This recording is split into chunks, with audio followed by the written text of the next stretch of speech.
The night was quiet, the hum of streetlights filling the still air as David drove down the narrow suburban road. His car glided smoothly along the pavement, the faint sound of jazz music drifting from the speakers. It had been a long day.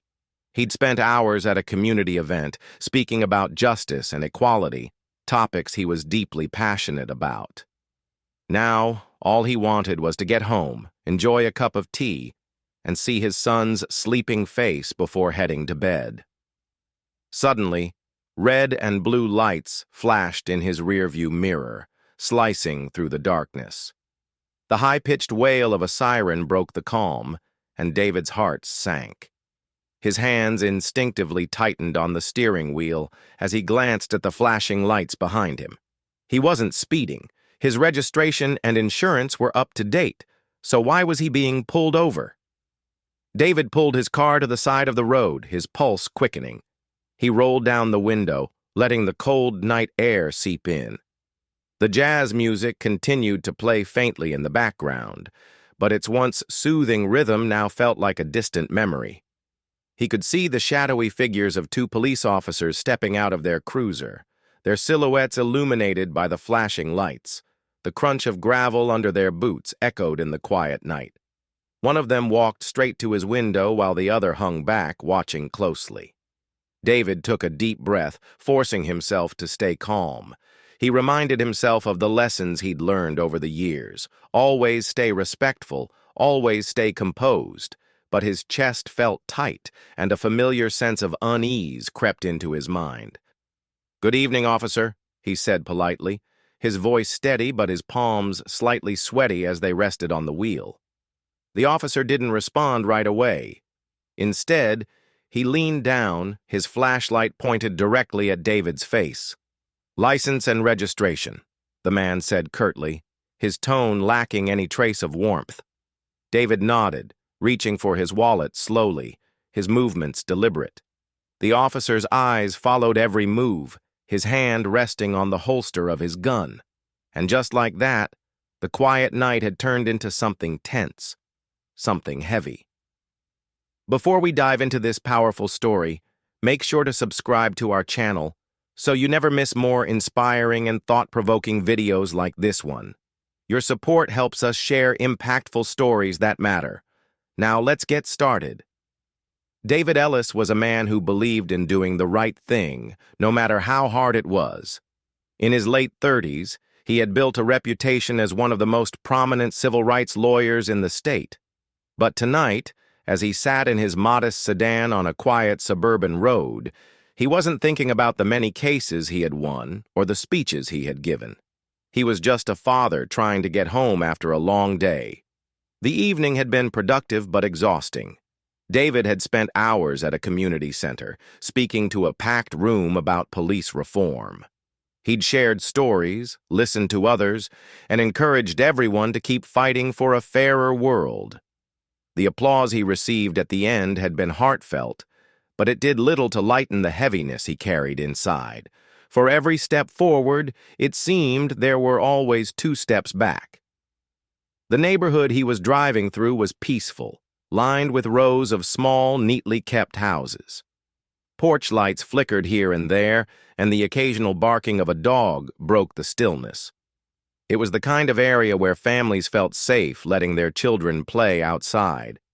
Yet, despite the calm exterior, David couldn't shake the uneasy feeling that had settled in his chest. The dashboard clock glowed faintly. 10:43 p.m. His son, Jacob, would be asleep by now, tucked in with his favorite superhero blanket. David smiled faintly at the thought of him. Jacob was only 8 years old, but he was already full of questions about the world, constantly asking why things weren't fair for everyone. "Why do some people get treated differently, Daddy?" Jacob had asked just a few days ago, his big brown eyes looking up at David with innocent curiosity. David didn't have an easy answer. He had told Jacob the truth, that the world wasn't perfect, but it was up to people like them to make it better.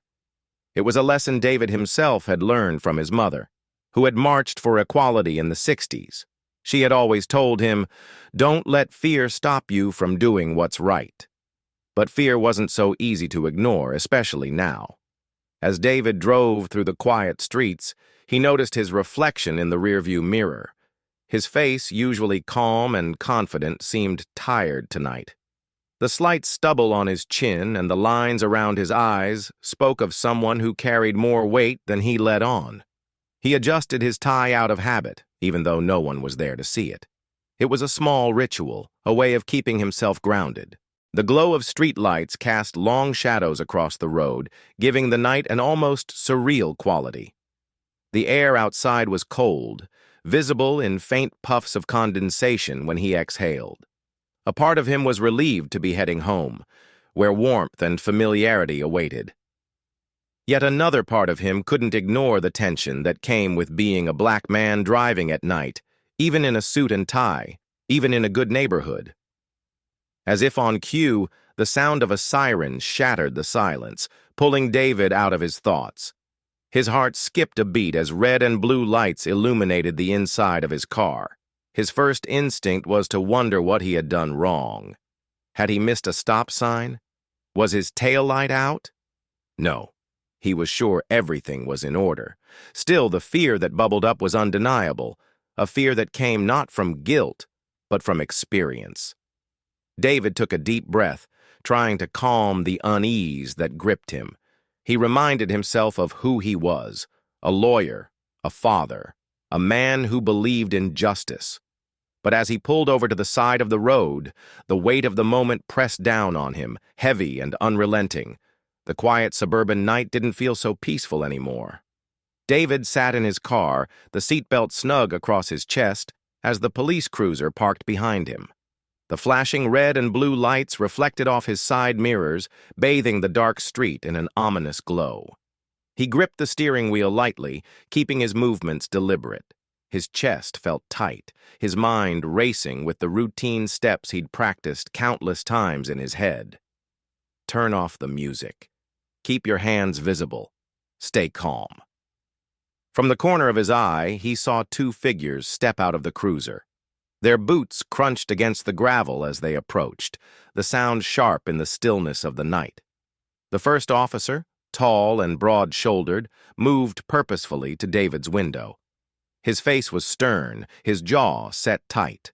The second officer, smaller and younger, hung back a few steps, his hand resting casually near his holstered weapon. David rolled his window down as the taller officer leaned in, a flashlight in hand. The beam hit David squarely in the face, forcing him to squint and look away.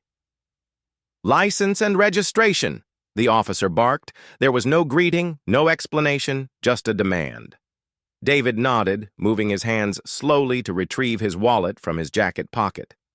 "Good evening, officer," he said evenly, his voice calm but firm. "Can I ask why I've been stopped?" The officer ignored his question, his expression unmoving. "License and registration," he repeated, his tone sharper now, as if David hadn't spoken at all. David handed over his license and the car's registration, watching as the officer examined them. "Everything's in order," David said, his voice betraying none of the frustration bubbling beneath the surface. Years of experience had taught him how to control his emotions in situations like this. Showing anger or irritation could escalate things quickly, and that was a risk he couldn't afford to take. The officer's gaze shifted from the documents to David's face, then to his car's interior. "Where are you headed tonight?" he asked, his tone casual but laced with suspicion. "I'm on my way home," David replied simply. "From where?" the officer pressed. David hesitated for a moment, debating how much information to share. "I was at a community event," he said carefully. "A charity fundraiser." The officer raised an eyebrow, his expression hardening. "Charity fundraiser, huh? What kind of fundraiser?" David took a steadying breath. "It was a discussion on police reform," he said, keeping his tone neutral. He saw the flicker of something in the officer's eyes, disdain, maybe, or annoyance. Behind the first officer, the younger one shifted uncomfortably. His hand remained near his holster, but his body language was less rigid. He glanced at David, then back at his partner, as though unsure of how to proceed. "Step out of the car," the taller officer said abruptly. David froze for a split second, the words hitting him like a punch to the gut. "Excuse me," he said, his voice calm but laced with disbelief. "Why do I need to step out of the car? Is there a problem?" The officer's hand moved to his own holster, a subtle but deliberate gesture. "I said step out of the car," he repeated, his tone leaving no room for argument. David's heart raced as he unbuckled his seatbelt and opened the door. The cold night air rushed in, biting against his skin. He stood by the side of the road, his hands visible at his sides, as the officer began inspecting his car with the flashlight. "What are you looking for, officer?" David asked, his voice steady despite the adrenaline coursing through his veins. "Just checking things out," the officer replied vaguely, shining the flashlight into the back seat. David's mind was a whirlwind of thoughts. He knew this wasn't about a traffic violation. He'd done nothing wrong, and yet here he was, standing in the cold, being treated like a suspect. The feeling was all too familiar. It wasn't the first time he'd been stopped for no reason, and he doubted it would be the last. The younger officer cleared his throat, stepping closer to his partner. "Everything looks fine," he said quietly, his voice almost hesitant. The taller officer shot him a look but didn't respond. Instead, he turned back to David. "Stay where you are," he said curtly, walking back toward the cruiser with David's documents in hand. David stood there, the weight of the moment pressing down on him. The night, once calm and quiet, now felt heavy with tension. He could feel the stares of neighbors peeking through their windows, and somewhere in the distance, a dog barked. But all David could think about was his son. "Jacob is waiting for me. I need to get home to him." David stood by his car, his breath visible in the cold night air. He tried to keep his expression neutral, but the tension in his chest was growing with every passing second. The taller officer, who hadn't offered his name or badge number, was rifling through the contents of his glove compartment, moving David's papers and personal belongings with careless hands. David's jaw clenched, but he forced himself to stay calm. Stay composed. Don't give them a reason to escalate. He knew how these situations could spiral out of control. Still, his patience was wearing thin. This wasn't just a random traffic stop. It was something far more deliberate, far more demeaning. "I'm curious, officer," David said after a moment, his tone polite but firm. "What exactly are you looking for? I've already provided my license and registration, and you've said nothing about why I was pulled over." The officer straightened, his flashlight still in hand. His eyes locked onto David's, cold and unyielding. "You look suspicious," he said flatly, as though that were a sufficient explanation. "Suspicious?" David repeated, his eyebrows raising slightly. "For driving home at night?" The officer's lips curled into a smirk that didn't reach his eyes. "I don't make the rules. I just enforce them." David opened his mouth to respond, but before he could say a word, the younger officer approached. His steps were hesitant, his face uncertain. "Maybe we should wrap this up," he muttered to his partner, his voice low but audible. "There's nothing here." The taller officer shot him a sharp look, silencing him with a glare. "I'll decide when we're done," he snapped, his tone laced with authority. The younger officer took a small step back, his unease palpable. David caught the exchange, his sharp eyes picking up on the tension between the two officers. It was clear that the younger one wasn't entirely comfortable with what was happening. That small detail gave David a sliver of hope, though it did little to ease the humiliation he felt standing there in the cold. A few cars slowed as they passed, drivers craning their necks to catch a glimpse of what was happening. David could see silhouettes in the nearby houses, curtains pulled back as neighbors peeked out. The quiet street, once so still, now felt like a stage. Every movement, every word, every breath was being watched and judged. As the minutes dragged on, a small group of onlookers began to gather a few feet away. A woman in a sweatshirt held up her phone, the faint glow of the screen illuminating her face. "I'm recording this," she said loudly, her voice cutting through the silence. "This isn't right." David felt a flicker of gratitude for her support, but it was quickly overshadowed by the weight of the situation. He didn't want this to escalate further, not with a crowd watching, not with his dignity hanging by a thread, but the officer's actions left him little choice. The taller officer turned toward the woman, his expression hardening. "Step back," he barked, his hand waving her off. "This is police business." The woman didn't move. "Yeah? Well, this is my neighborhood," she shot back. "We all see what's happening here."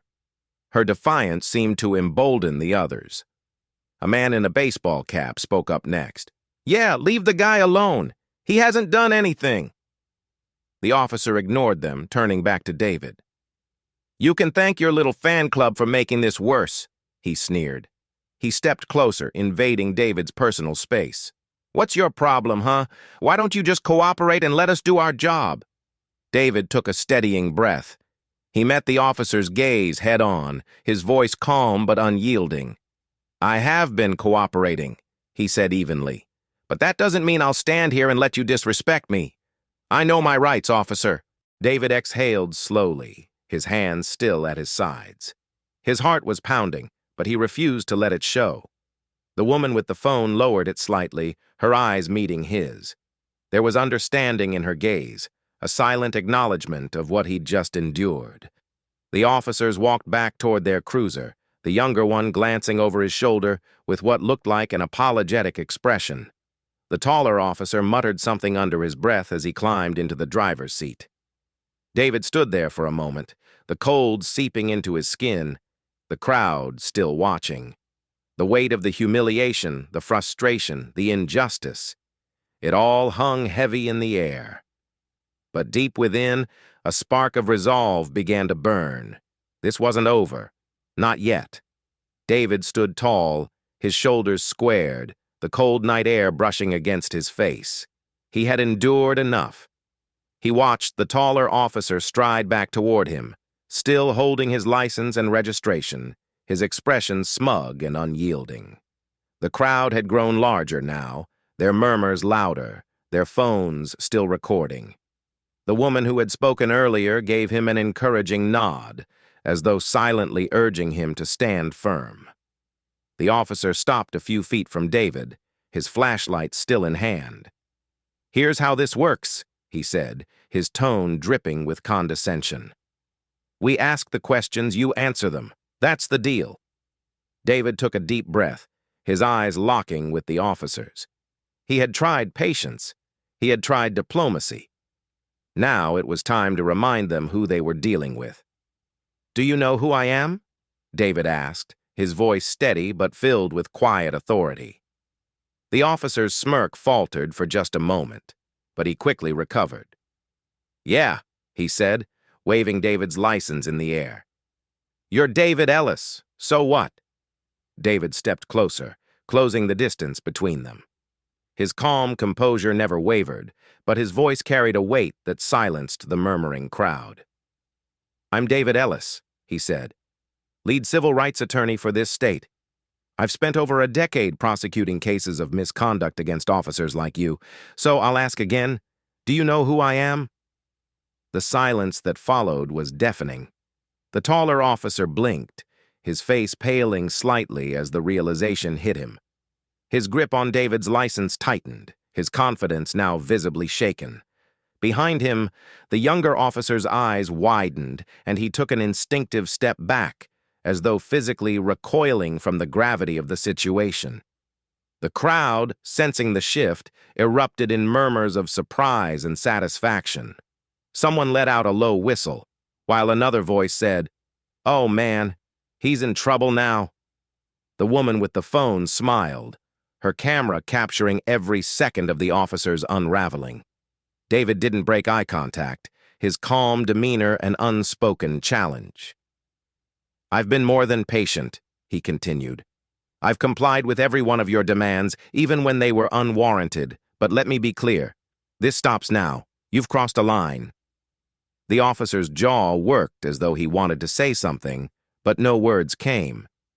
His partner glanced nervously between David and the crowd, his earlier hesitation now replaced with outright discomfort. "Maybe we should, wrap this up," the younger officer muttered, his voice barely audible. David tilted his head slightly, his gaze never wavering. "Not maybe. Definitely." The taller officer hesitated for a moment longer before shoving David's license and registration back into his hands. His movements were stiff, his confidence replaced by barely concealed frustration. "You're free to go," he said tersely, his voice lacking its earlier bravado. David took his time putting the documents away, his every movement deliberate. He glanced at the crowd, meeting their gazes one by one. "Thank you for watching," he said simply. "It's because of people like you that accountability exists." He stepped back into his car, his every action a reminder of the power he held. As he drove away, the crowd cheered, their voices rising into the night, leaving the officers standing there in the glow of their own flashing lights. David sat in his car for a moment, gripping the steering wheel tightly as he watched the officers through his rearview mirror. The adrenaline that had surged through him moments ago now ebbed, leaving behind a deep sense of resolve. He wasn't going to let this end here. Not this time. He opened his car door and stepped out again, the crowd's murmurs softening as they noticed his return. The taller officer, Johnson, turned abruptly, his frustration evident in the tightness of his jaw. The younger officer, Rivera, stood frozen, his posture less rigid, his face pale. David walked toward them with the steady confidence of a man who knew his rights and their responsibilities. He stopped a few feet away, looking directly at Johnson. "Before I leave, I need both of your badge numbers," David said calmly, his voice carrying enough authority to quiet even the onlookers. Johnson bristled, his lips curling into a scowl. "Badge numbers?" he repeated mockingly. "For what? You got what you wanted. Move along." David's expression didn't change. "Your badge number," he repeated, his tone unwavering. "And your partners. I'll also need your names. I'll be filing a formal complaint with Internal Affairs by morning." Johnson's face reddened. "This is ridiculous," he snapped, his voice rising. "You think you can just— Enough!" Rivera interrupted, his voice startlingly loud in comparison to his earlier hesitance. He stepped forward, his hand raised slightly as though to diffuse the situation. "Look, sir," he said to David, his voice softer now.